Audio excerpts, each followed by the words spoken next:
भारत आणि मालदीवचे परस्पर सहकार्य केवळ दोन्ही देशातल्या जनतेच्या हितासाठीच नाही, तर हिंद महासागर क्षेत्राच्या विकासासाठी महत्त्वपूर्ण आहे, असं मत पंतप्रधान नरेंद्र मोदी यांनी व्यक्त केलं. भारत भेटीसाठी आलेले मालदीवचे राष्ट्रपती इब्राहिम मोहम्मद सालिह यांच्याबरोबर झालेल्या प्रतिनिधी स्तरावरच्या चर्चेनंतरच्या संयुक्त पत्रकार परिषदेत पंतप्रधान बोलत होते. मागच्या काही वर्षात संरक्षण आणि सुरक्षेसह इतर क्षेत्रात दोन्ही देशांचे संबंध आणखी दृढ झाल्याचं पंतप्रधान म्हणाले. हिंद महासागर क्षेत्रात शांतता कायम राखण्यासाठी भारत आणि मालदीवमध्ये संरक्षण क्षेत्रात संपर्क आणि समन्वय आवश्यक असल्याचं ते म्हणाले.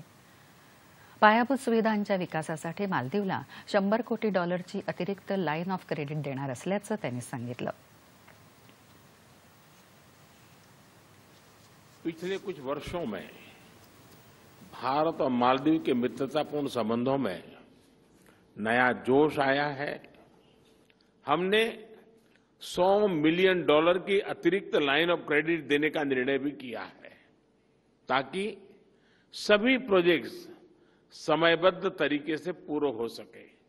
फ्रेंड्स, इंडियन ओशन में ट्रांसनेशनल अपराध, आतंकवाद तथा ड्रग्स तस्करी का खतरा गंभीर है और इसलिए रक्षा और सुरक्षा के क्षेत्र में भारत और मालदीव के बीच करीबी संपर्क और समन्वय पूरे क्षेत्र की शांति और स्थिरता के लिए महत्वपूर्ण है.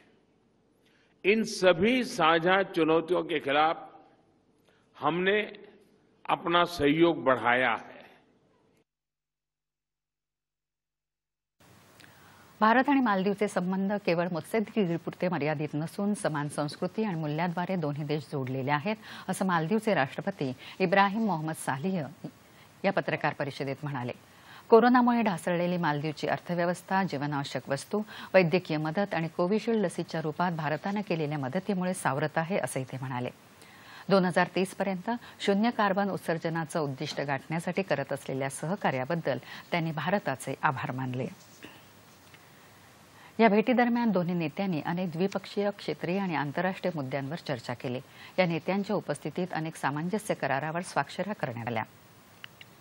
यावेळी मालदीवच्या राष्ट्रपतींबरोबर आलेलं उच्चस्तरीय प्रतिनिधी मंडळ देखील उपस्थित होतं. मालदीवचे राष्ट्रपती इब्राहिम मोहम्मद सालिह आज राष्ट्रपती द्रौपदी मुर्मू यांची देखील भेट घेणार आहेत. याशिवाय ते मुंबईत भारतीय व्यापारी प्रतिनिधी मंडळाशी चर्चा करणार आहेत.